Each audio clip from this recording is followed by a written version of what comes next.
call me. Promise that you never be lonely. Be the fam, that's what they call me. Promise that you never. Hey you guys, welcome back to my channel. So this video is long overdue. Like, this vlog is long overdue. My apologies, but I swear I just feel like I've just been such a busy mama, and a lot has actually been going on in my life that I haven't even had the chance to just wrap my brain around everything and just try and put the words together to even make the vlog.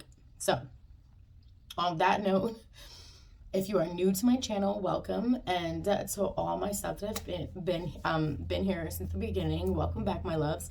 So I'm just gonna go ahead and jump right into it.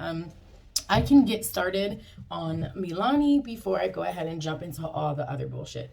So Milani will be 5 months on May, oh my god, October 17. I mentioned in the last video that I was going to introduce baby cereal to her in her baby bottle at 16 weeks, and I did that, and she loves it, and it's actually been helping because my breast milk obviously isn't like formula, so it helps thicken the breast milk a little bit, but her the amount of ounces like of milk that she actually takes in now is about 6 to 7 ounces, believe it or not, in one feeding. Milani eats a lot. I don't know if it's like a growth spurt or something, but because she eats so much, whenever I am at work, I do have to supplement formula because I don't know if it's because of the amount of stress I've been under, but my breast milk has like plummeted. Like, it has taken the worst turn ever. And she feeds through the night breast milk. Through the day, if I'm home, I try to give her just breast milk. If my breast isn't enough, then I'll supplement with 1 or 2 ounces. But she usually doesn't get more than 8 ounces in a day because I do not, like, when I'm not here, I do not like, when I'm here, I don't like to give her formula. I've been literally, sorry you guys, my alarm's going off, but I have literally been doing everything to get my milk supply up. And I think the bottom line is just that my body is just so tired. I'm literally mentally just exhausted with the shit that's going on. My job. So it's just been so much, but Milani is growing so much, you guys. I did start her on baby food, and yes, she's a little bit young, but she was showing signs that she's ready to eat. So I started her off with like the sweet potatoes. She absolutely loves the sweet potatoes. At first she was iffy about the bananas. Now I don't want to jump into too many different baby foods just because I don't want to mess up her stomach, so I'm just going to stick with sweet potatoes for now and just like the regular baby cereal. Milani is just, when I tell you, she's such an amazing baby. Like, she's been sleeping much better through the night. Like, she doesn't cry as much, but she does get up often to eat. Like I said, my breast milk isn't thick, so she does still get up about 4 times a night to feed off my breast, and that does get exhausting on the night that I do have to work, just because it's just like I have to get up at 3 a.m. and her waking up so many times, I don't have like solid sleep. But overall, I couldn't have asked for a better baby. She's amazing, whether she would cry or not. But I have to tell you guys, like, the funniest things ever what Milani does. So my oldest daughter's 18. She's always like playing with Milani and helping her like try and sit up. Well, Milani does crunches now, you guys. Yes, she's almost 5 months, and she lifts up like this, like off her back to do a crunch to get up. Like, she doesn't want to be on her back. Milani likes to sit up. She just does big girl things. And one of the most interesting things about Milani is like, it's mind-blowing. Milani whispers. I don't know how she got the concept. Most babies don't for I don't even know how long, but she finds it funny if you whisper to her, and she'll whisper back even if it's not words. She'll go, and I find it so hilarious because none of my children have ever done that. She also like plays around and puts the blanket over her head, and she'll like pretend to panic and then pull it, like she'll have you pull it off of her, and she'll just start cracking up, you guys. Like, I tell you, I can have the worst day ever, and Milani will just have me cracking up because of the things that she does. Like, she's absolutely amazing. Like, as much as like I cried when I found out I was pregnant just because of the fear of being pregnant, I am so glad that God sent me another baby, because when I tell you, she is so just the sweetest, loving little baby that I have ever, like, all my children are amazing. Like, they truly are. Each and every one of them have their own, like, just personality, their greatness, and then like there's Milani. It's just hilarious because like she looks at the kids like she's looking up to them, especially her older sister and her brother. Like I don't know why she finds them so hilarious. My older son doesn't as much. He doesn't pick her up or anything. He's afraid to carry her. Totally understandable. But she finds him so interesting, and I can tell just because the way she looks at him, and it's so funny. But she truly is just an amazing baby. The kids love her. They do. They love her. She's just as sweet as pie. She's been doing really good with her tummy. Like I haven't had any issues with any of that.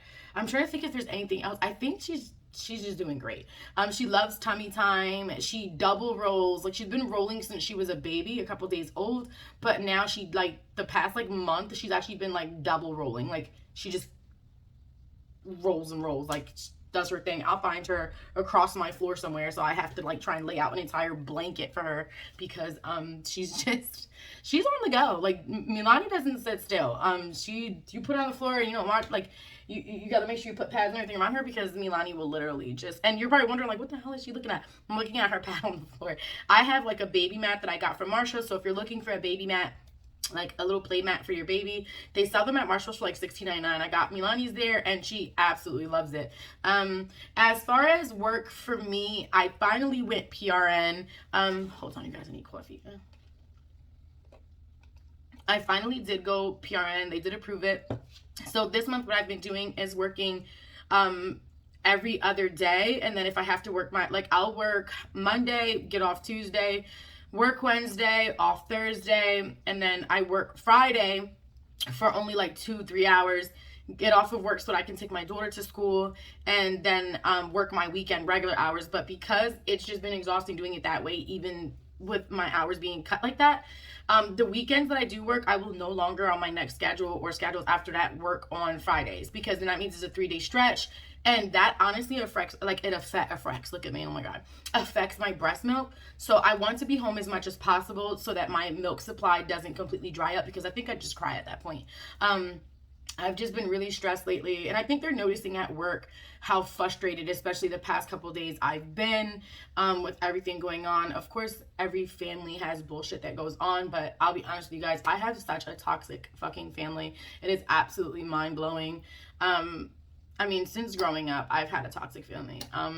I didn't even want to mention it in the vlog, but I think at this point, I'm just so fed up with everything going on. I have never felt so, like, just angry about something. And then it's sad, though, because it's just, like, it's not like much has really changed, because there's always been a battle in my family. Like, just grew up on the fights, and I think that's why I became the type of mother that I've become, because I knew what I grew up in, and I didn't want my kids to grow up like that. I wanted my kids to have a mother and father type of home.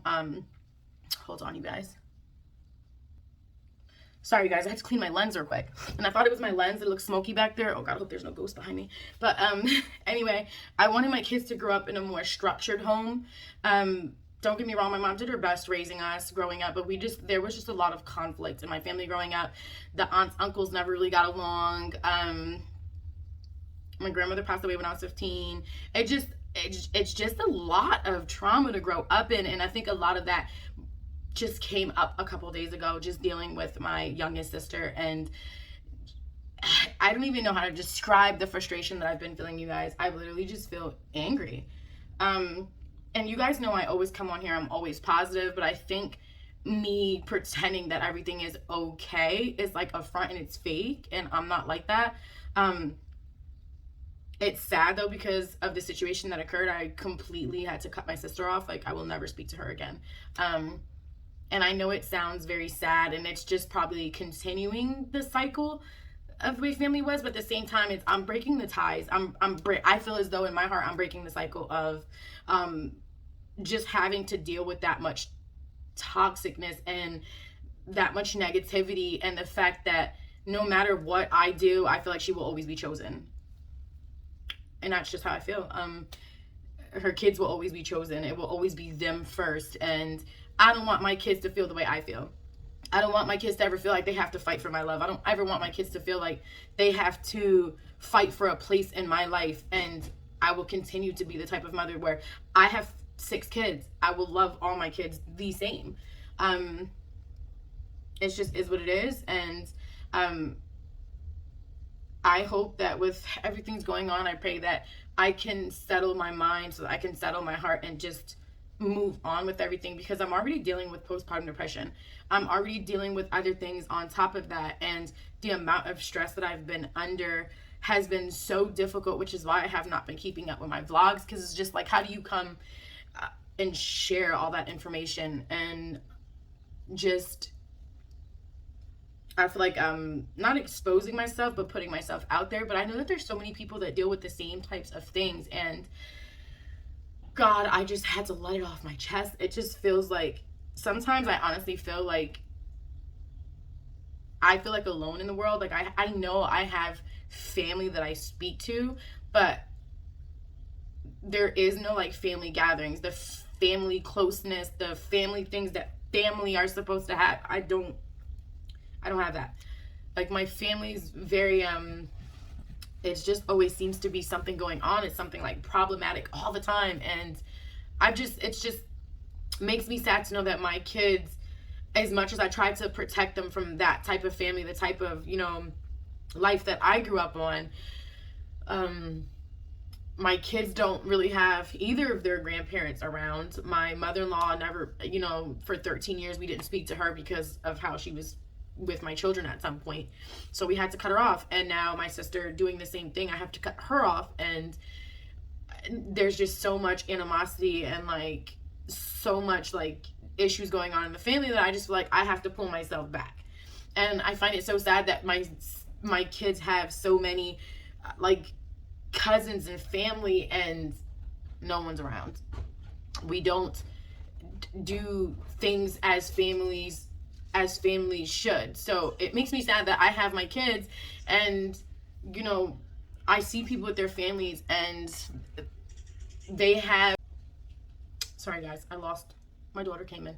But yeah, just knowing that for me and my husband both to have such big families and to feel like you just don't have family, it's a different type of feeling. I am doing my best with trying to take everything in. I think once I wrap my head around everything, I think I'll be okay. But I think right now I just need to focus on my family that I created, because me breaking the cycle will help change things for my children. I don't want my kids to grow up fighting like that. I don't want my kids to grow up, you know, where they don't get along with, you know, their siblings, and they don't have anyone to turn to. And I don't want there to always feel like to be a battle. And that's what it feels like. It has been for the past, you know, 20 something years of my life. And it's just sad, and it's overwhelming. And like, Milani is gonna be 5 months. My mom has only met her twice, I think once or twice. My kids barely see their grandmother. She lives an hour away, but with my schedule, my lifestyle, like, me and my family hardly see each other, and it bothers me. But I think it just bothers me right now, and I have to learn how to let that go, and just understand that sometimes life just doesn't, not everybody has that. I have to focus on my own family and focus on taking care of my baby and being there for her, which is why I actually cut back so many of my hours. And next month we'll cut back my hours even more, because I want to be in my kids' life. Like, with none of my other kids did I ever go back to work that early, and I instantly regretted it when I went back, and I wish I didn't, but it's too late now. So all I can do now is just cut back my hours so I can be here more for Milani. I've been trying to make my husband's life a little bit easier, because he gets off at 4 in the morning, and the days that I work, he has to stay up until 7 to get the kids on the bus, dressed, driving to school. Luckily, I have my daughter, though. She's been, when I tell you, so helpful with my kids. If it wasn't for her, I wouldn't have anybody else. Like, my daughter, my 18-year-old, literally helps me with everything when it comes to my kids. Mostly everything. So I think maybe if I just cut back my hours more, I can probably take off some of the load off of her as well, because it isn't her responsibility, but I do appreciate her for doing it. Because like I said, my husband doesn't have close family. My family isn't close. So all we have is our oldest children to help us with things. And I know a lot of people judge that. A lot of people always say, oh, your oldest children aren't your second mothers and second fathers to these kids. No, but I don't think people realize how much as parents appreciate what they do for us. And in return, I make sure I pay my daughter. I take her to work. I try and do nice things for her still, just because she's 18. I don't want her to feel like just because she's 18, I'm no longer her mother. That's not, no, I will never be that type of mother. I will always be that, live with me till you get on your feet. But one thing I won't allow, which is what we've been doing in the family, is a daughter that is disrespectful. Not me. And, you know, mistreat. I don't want any of my children to ever think that they're going to stay with me and mistreat me or any type of anything. I will never allow. I will love my kids until the end of time, but I promise you I will love from a distance if any of my children ever think it's okay to disrespect me beyond, like, just no. Some things you just don't do. But I'm hoping I don't ever have that issue with my kids. Nobody's perfect. Nobody's children are perfect. My kids aren't perfect. Oh God, you guys. I've butt heads with my teenagers. I promise you. Every parent does. And if their kids don't, then hell, I don't know. Maybe they're not normal kids. But like I said, there's just been so much going on, and I'm just dumping it, just vomiting all over you guys right now. And I know you're probably like, God damn, there really has been a lot going on. But that's literally why I haven't been vlogging. I don't have the time. I feel like I've been trying my best to even keep up with my other channel where I'm doing my vintage ASMR, the scrapbooking. That's even difficult to keep up with. But when I do it, I do feel a sense of peace and a sense of like just happiness in the moment, because I've actually grown to love it. It's actually been helping with my postpartum depression. It's been helping with a lot, and I really just enjoy it. It's something that I think isn't even a hobby at this point. I think I've just really found peace in doing it, because the Lord knows peace hasn't, like, that I have had literally like no type of peace lately. I'm gonna tell you guys right now, the very last topic that I would jump on to is my menstrual cycle. Lord fix it. I got my period a month ago, my first period since having Milani. I am still bleeding. It's actually been a little bit over a month. I've been bleeding heavily for a month straight, and from my understanding, it is because the vaccine that I got and the birth control that I am on, like, I guess it's not mixing well. So I've been bleeding heavily. So now the GYN, she was my OB, but she's also my gynecologist now, since I've had the baby, said that she needed to take me off the birth control. So I stopped taking the birth control, and I thought that I would stop bleeding, but she said she needs to reset my period. So now I have to go pick up medication today, so that I have to take it for 10 days. And for 10 days, I'll stop bleeding, but then I will get another period right afterwards. And she said it'll reset my body, and hopefully that works. And that's just hopefully that it works. I honestly wish I did not get vaccinated, you guys. I know it probably sounds crazy to a lot of you out there, to each their own, but I really wanted to be on birth control, and I wanted to be able to stop my periods. Because I was vaccinated and had this, they didn't know the side effects of mixing it, obviously, with birth control. I feel like they didn't take enough time to do all these things before putting this shot out there and forcing it onto people. And now I've been sitting here bleeding for over a month. I'm talking about you guys soaking up super tampons, TMI, to soaking right through the pain liner that's underneath it. Like, I've gone through, I think, 2.5 boxes of tampons, a pack of pads, and I'm on my second pack of the extra long pain liners, because I've had some embarrassing moments. So frustrating. Oh my God, it's like I have to make sure I go to work, which has been really frustrating going to work lately, for the fact that I will feel a rush coming down, and I have to stop what I'm doing and hurry up and run to the bathroom. That's how bad the bleeding has been. And it's just been making me so overwhelmed. Like, I've just been, excuse my language, bitchy. I feel like I can't catch a break. But I feel like if I try to be positive and put more positive energy out, hopefully it'll come back to me, because I need it right now. I feel like I'm drowning in negativity, because that's what happens when you let toxic, negative people in your life, or when you deal with toxic people, that shit comes off on you, and then you start to soak in their misery with them, which is what I need to fall back on, because I have a baby to raise, and I have all my other children to raise, and other things that I have to help my other children with that they're dealing with. And it's just like, I can't fall apart because my kids need me, so I have to keep myself together, and I gotta like glue pieces here and there. But yeah, I think that's pretty much everything. I don't know if I left anything out. I'm still doing my boxy charm, so I will upload that video for you guys today. I'm gonna try my best. I'm off today, but there's a lot of appointments coming up today, so I'm not even sure if I'm gonna be able to record. But if I don't, I'll try for tomorrow. We will see. But I will do the all-in-one unboxing for my BoxyCharm. So if you want to watch that, make sure you subscribe and put your notification bell on so you don't miss any of that, because I definitely have to do that. The last giveaway you guys missed, nobody participated in that one, so I just cut the giveaway off. But we'll see about the next video. I don't even know if I'm gonna do a giveaway. I'll think about it. Because I know I'm gonna see if I can find some goodies in there for my niece, because she's gotten into makeup lately. So if I find some goodies, we'll see. Because, you know, sometimes when I get the good stuff, I like to keep it. But yeah, you guys, thank you so much for watching, and sorry I let a lot of heavy shit on you guys today. I'm sorry, but I always said that I would keep it real on my channel, and it's just tell you guys what it really is, especially you know, postpartum, what life is like. Sometimes some of us get it easy, and sometimes some of us just it just gets heavy. It just weighs in on you after a while. But thank you guys so much for watching, and until my next video, bye.